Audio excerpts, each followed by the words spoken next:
All right, hello everyone. This is going to be a little bit of a walkthrough to the Sassy Enduro Manager spreadsheet, which we use for special events and team events. This is going to be a guide mostly for those of you that have never seen this before and are looking at the screen at the moment quite scared. Those of you that have maybe done a little bit in terms of your availability, but maybe not had a look at anything more in depth. If you've used Sassy Enduro Manager to a reasonable extent, you're probably not going to get too much from this, just to forewarn you. Way we're going to do this is I'm just going to make up a fake event, and we're going to put everything in for our teams, to our stint times, everything along those lines. We're going to just learn as we go along. So only a couple of things we're actually going to be doing on this first screen. Basically, the only things you ever need to change are the data fields that have this kind of light orange background. Everything else is going to take care of itself. There's a lot of calculations that go in the background here, so the spreadsheet sometimes can be a little bit slow in updating itself too. And along the bottom here, you'll see we've got several tabs. We're actually going to be only using the first four, really. The rest of them you can change, but we're not really going to be bothering too much of them, and I certainly don't tend to change too much in them at all. So we're going to start with our overall event config on the top left-hand side. Anytime you see a little black triangle there, you can hover over that, and that actually gives you information that you need to put in the appropriate data field. So this is our race duration in hours, minutes, and seconds. Just for argument's sake, let's call this 10 hours. So we're going to do 10:00:00:00. We're going to hit enter, and you can already see a couple of little things have started to change here. There's going to be more changing in a moment here. If we go back, you'll see it's put as 10 a.m. here. Don't worry about that. It's just due to the way the cell's formatted. Next one down is our session start time. So if we hover over this, that's a GMT start according to the real world clock time. So this is when you're actually sitting, what is the real world time? Not in sim, but the real world time. We're also going to put in our date here as well, and that's going to be in months, day, and year format. And the Brit in me is not agreeing with that, but we're going to rock with it. So let's just say it starts on the 1st of January 24, and we're going to use, let's say it's going to be time slot 3, so midday GMT. So it'll be 01:01:24 and 12 p.m. Same format as previously. Enter, and a couple of things here have changed already. Don't worry about this time of day offset at the bottom. We'll be dealing with that in just a second. Next one down we're going to do is race start TOD. So that's the time of day in sim that the race is starting. I'm just going to use 12 o'clock again as an example here. If for something like, say, Daytona, for example, maybe if you're running the 7 a.m. slot and the race starts at 2 p.m., it just means that the spreadsheet knows where you are in game rather than just in the real world. So again here, our race start, let's throw a little bit of a spanner in the works here. Let's say that the race is actually a week later than we are racing it. So let's do 01/07/2024, and let's say the race starts at 2 p.m. So like that. And you'll see that our race end is now updated. Now, this is really quite clever because it's taken our race duration and it knows when the race is going to end based upon our race duration. It's going to finish at midnight, 12 a.m. TOD offset here, that's just how many hours there are in between us actually doing this in-game and us actually doing this in reality. It doesn't have any bearing on anything else. It's more just for information's sake. Green flag offset is the next one that we need to have a look at here. This is how long into the server does the race start, because the session start time here is actually when the server opens. It's not when the race starts. For most special events, that's going to be 43 minutes. So let's put 43 in here. And you'll see here, race start and race end have both changed to 43 minutes past the hour. Now, obviously, you may need to do an extra lap or an extra half a lap or so it's going to be a couple of seconds or even a minute or so past that. But it's a good indication as when it's going to finish. So now we've got our event parameters set up. So we know how long the race is going to be, we know it's when it's going to start and when it's going to finish. Next thing to think about here is probably drivers, actually, because we need to know who's actually going to be in this race before we do anything else. So we're going to go over to our roster tab down on the bottom here. Now, let's say that I'm doing this race. Let's say that my evil clone is also doing the race. Now, you can do a few extra things in here as well, including GMT offset. GMT offset is exactly as it suggests. It's how ahead or behind of GMT are you. We're just going to put 0 in for both me and my evil clone here because we're both in the UK. iRating doesn't do anything in and of itself. It's just there to calculate what approximate strength of field that you might be in. But let's say that I'm 2,500 and my evil clone is 5,000 because he does a lot more driving than me. This final one here is stint preferences. This is a total number of stints that you want to be able to do consecutively. This will come into play when we're looking at the scheduling a little bit, but let's say that I'm happy to do 2 and my evil clone is happy to do 4 just for now. We go back to our main tab here. A couple of little things have changed. We have a look at our miscellaneous calculated values down at the bottom. We see driver count of 2, average iRating of 3,750. And I've just realised I don't actually need my headphones on for this, so I'm going to take them off. So you can see we've got average iRating and driver count down there at the bottom. That's the only two things that have changed so far as we went over onto the other tab. Next things to have a consideration of here is our overall fuel stint configuration. So we're going to have a look at a couple of things on here. The first one is pit duration. Now, pit duration is how long it takes you from entering the pit to exiting the pit. Couldn't say that. From entering to exiting the pit, including your stationary time. Now, if you use an overlay like Race Labs, for example, that will actually give you your overall pit time. But the way that you can do it, if you don't, is just do a lap of the track on low fuel, enter the pits, do a full service, exit the pits, and then you can either time it in real time or go back into replay and time it. Let's say, for argument's sake here, that again we're going to use hours, minutes, and seconds for this. Let's say it's 1 minute 15. Fuel tank size, you can either use litres or gallons for this, it doesn't matter. The most important thing though is that when we come to looking at our fuel consumption in a little bit, you use either litres per lap or gallons per lap. As long as you keep the same metric for the two of them, it doesn't matter which one that you use. I'm going to use litres because I'm British. Let's just make it 100 litres. Let's just say that we're using a GT3 for argument's sake here. This is just going to be nice round numbers. Add tyre time. You can check this if tyres and fuel are not taken simultaneously. For the vast majority of cars these days, everything is taken simultaneously, so you shouldn't need to change that. If it is not done simultaneously, however, you just need to put your tyre change time in here, but we're not even going to do that because we're in a GT3. The tyres and the fuel are taken at the same time. Now, we're going to go and have a look at our per driver lap factors yet. This is basically your average lap time as a driver. This is quite useful if you've got drivers that are maybe not too similar on lap times. You maybe got some that are quicker, some that are slower than others. So when we actually come to put them into the scheduler tool in a little bit, it will actually take that into consideration. This spreadsheet is really quite complex in terms of what it does. Let's say that an average lap time around our fictional circuit is 2 minutes, just to make it nice and round. You don't need to worry too much about this being exactly right. Half a second here or there, obviously over the course of a longer race, is going to play its part. This is generally the thing that you will need to tweak the most along with fuel consumption per lap.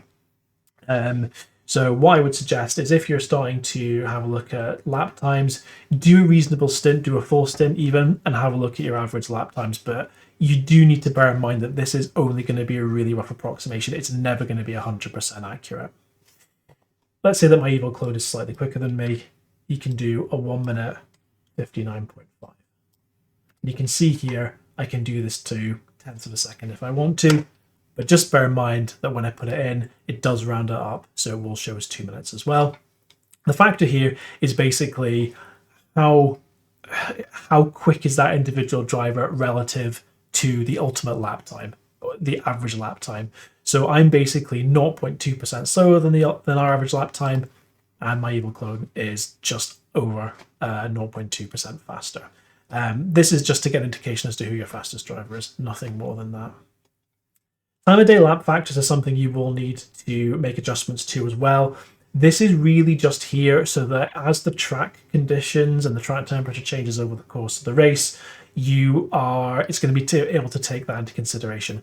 I don't tend to worry too much about this. I just take an average lap time and I put it in the lap time fields here. There's too many factors to take into consideration to start playing around with this as well. If you want to mess around with this, absolutely, by all means, feel free to do so. But this is one of these ones that I stay the hell away from. There's too much else to have to think about than thinking about times a day as well. So we're almost finished with our first tab here, actually, and it's only taken us 10 minutes to do so. So I'm doing pretty well. So you'll see here we've already got our lap times factoring in here. We've got a standard fuel stint and a fuel saving stint.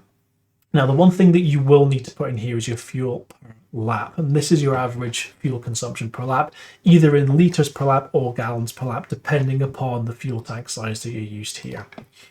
Let's say that our fuel per lap is 3.5 litres per lap on average. Obviously, everyone's driving styles are going to be slightly different. Some people are going to be better than saving fuel than others. Some aren't going to be as good. So this is just a rough approximation as well. I tend to take a bit of an average and round it up. We hit enter. Lots of stuff happens. Excellent. So we can see here that on the standard fuel saving stint, the whole spreadsheet has managed to calculate that based on 3.5 litres per lap and an average lap time of, it's going to be about 1 minute 59.75, based upon the average of the two lap times here. We're going to be able to do 28 laps. Laps with pit is what the lap time with the pit is going to be. Obviously, that's going to depend upon whether your pit garage is closer to pit entry or pit exit. It's going to even itself out, though. Total track time is, if you ran every single lap to the thousandth of a second, that's how long you'd be on the track for. How long the whole stint's going to be with a pit stop, and how much fuel you're going to use per stint. Now, you can see here I'm not using the whole 100 litres, but because I'm using 98 litres, I can't get another lap in. Now, a fuel saving stint, I've calculated this. If we go onto this Excel here for a second, this is 95% of a normal fuel lap. For example, a bit of lift and coasting, getting stuck in traffic, that sort of thing. Now you can change this value to whatever you want. I could put it at 0.99%, I could put it at 0.9%, but I think 95%, 96% is generally a pretty good fuel saving effort. So say 0.15 litres per lap of saving, that's pretty decent, and it can get us an extra lap here. So when we come on to our scheduler soon, you can either use this to say we're going to try and fuel save this stint, or we're going to do a normal fuel stint. Again, to be honest, I don't tend to worry too much about putting in specific fuel saving stints. I tend to ad-lib it quite a lot and improvise as I go along, but it is there if you need it. And you can see here as well, it's actually giving us a 1% slower lap time as well by default.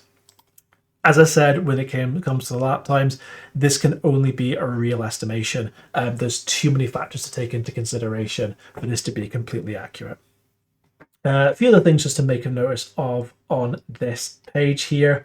We can see we've got our real-time deltas, which will update as we go through the race. We'll look at that on the scheduler sheet, but it gives us indications of how many fuel stints we need to do for fair share, what fair share laps are going to be roughly as well. So it gives us a good idea as to those sorts of things. And then your manual fuel stint calculator is for your final stop, along with the one at the bottom here. How long is your final pit stop going to be?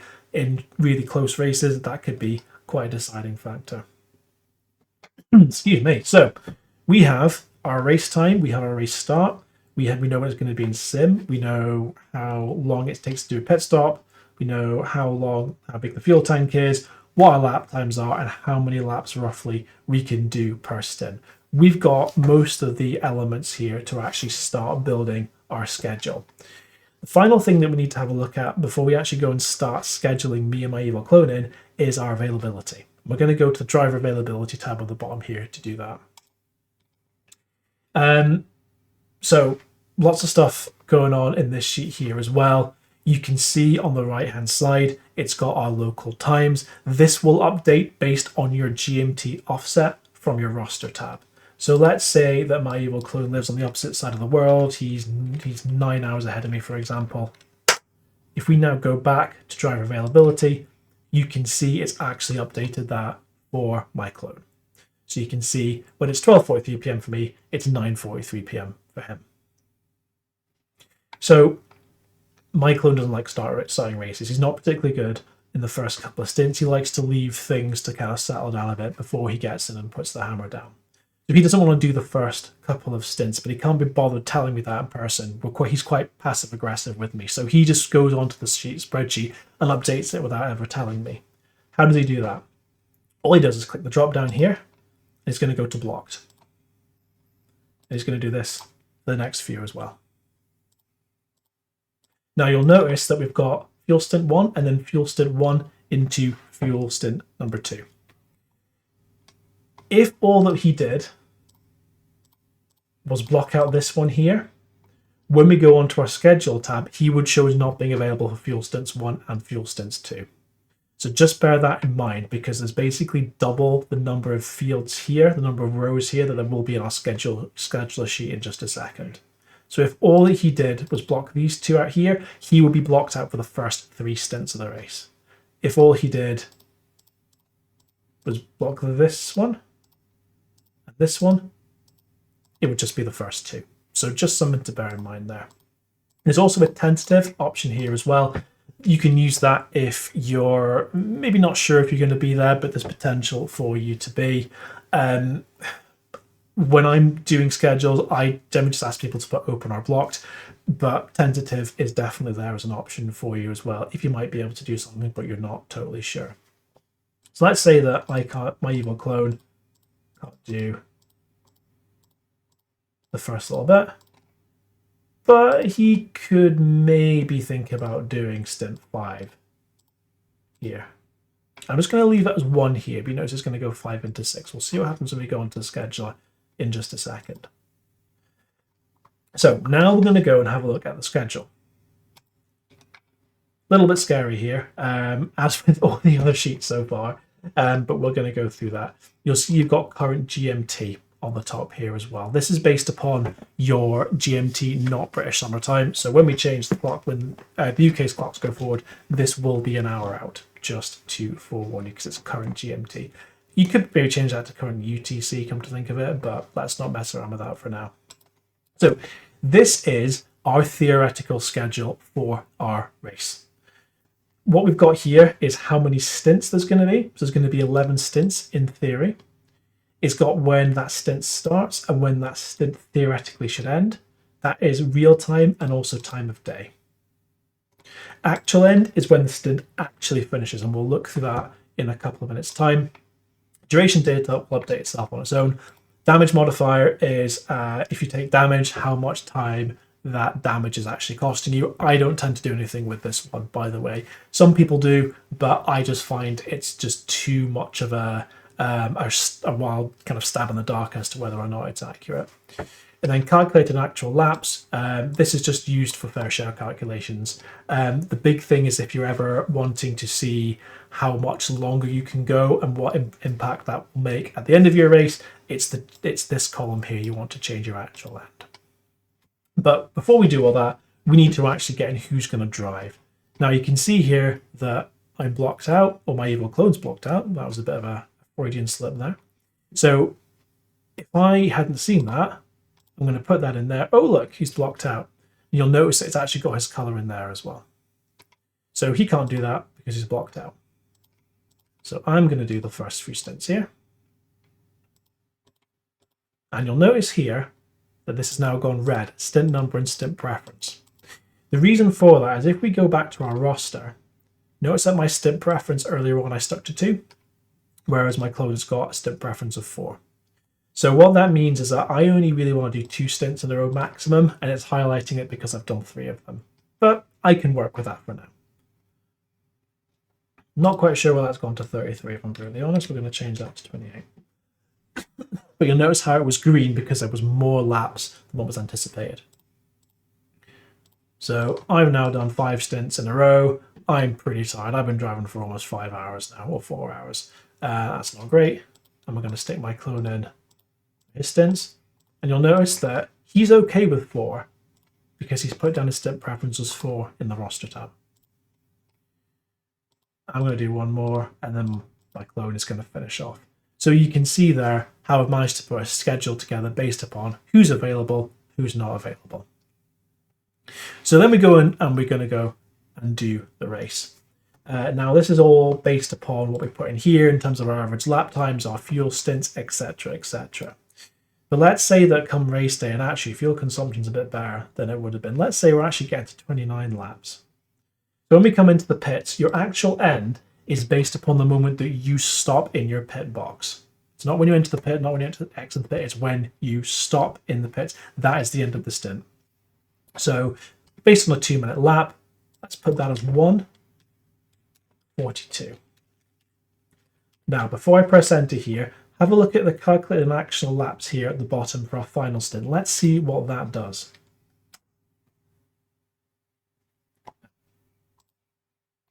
That's what I did wrong.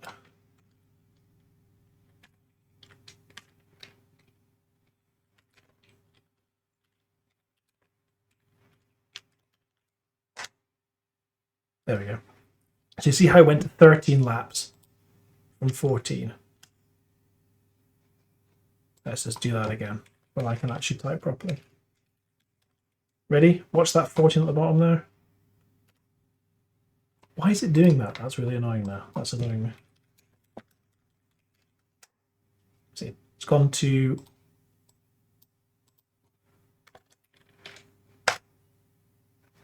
Oh, I think I know what that is.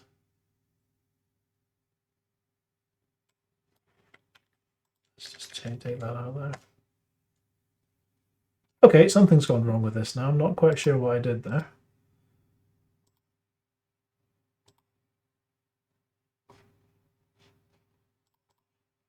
You see, this is what happens sometimes with the spreadsheet. Sometimes it just does things and you're not really quite sure why it's done that.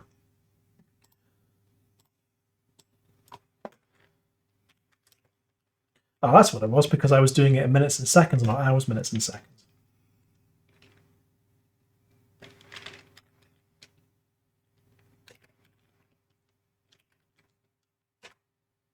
There we go. You notice it's changed to 13 laps now. And that's because you've done that one extra lap. If we change that to 29 now, because it's taken into account we've done one extra lap. When it comes to doing the actual end of stint, you don't need to do it for every single stint. You can do it every kind of 3 or 4. So let's say we get to here now, and let's say we did that at 5:35. And you can do this in minutes and seconds as well. Let's put as like 32, for example. Again, watch the 13 laps at the bottom. Gone down to 11 because we're 4 minutes ahead of schedule. And that's 4 minutes ahead of the schedule that was set when we put this end time in here. This is updating constantly. So my suggestion is when you're doing the fuel stint schedule is do it every couple of stints or so. You don't need to micromanage this as long as you've got a good indication as where you should be. And you can see here that our local start and local end is all updating itself as well. I know the blue's difficult to see here, guys. Apologies for that. But that's showing us 2:35 a.m. and 2:32 a.m. and 3:32 a.m. If I take this out here and we go back to the time that it was before, which was 5:31. Changes back to 3:28 a.m. I know you can't really see that there, but it's always updating everything based upon your actual end time. And that's really it, to be honest. There's not too much more that I tend to do outside of that. As I said at the kind of towards the very beginning, your lap times here and your fuel per lap are probably the biggest things that you'll need to change as you go through the preparation for an endurance event. Everything else, your overall event config, fuel stint config, your fuel tank size might change depending on the BOP, something along those lines. Roster and the like may change as well. Or you can see here too, by the way, the total number of stints you've done is updated along with our fair share, just based upon everything that's on the scheduling sheet. But yeah, your fuel per lap and your lap times, that's the sort of thing which you'll need to do the most tweaking with. The real kind of groundwork in terms of getting the event config, the fuel stint config, all of that is the stuff that you'll be doing at the beginning, sticking your drivers in, that sort of thing too. But everything else on the bottom here, I never use this tab. That's quite good just to see who's done what. I don't tend to use that one. I think a lot of this stuff is more kind of behind the scenes stuff. That's all that I really tend to do. But have a play around with it. I would strongly suggest just saving a copy of it and then making a couple of blank copies and having a play around with them that way. Oh, I'll just quickly show you if we change the stint type as well. So if I do, let's do fuel stint with tire, fuel save, that's FS with tires, so fuel save with tires. See how that changes to 29 laps here. So if you know there's certain stints that you want to try and fuel save on, you can put this in here.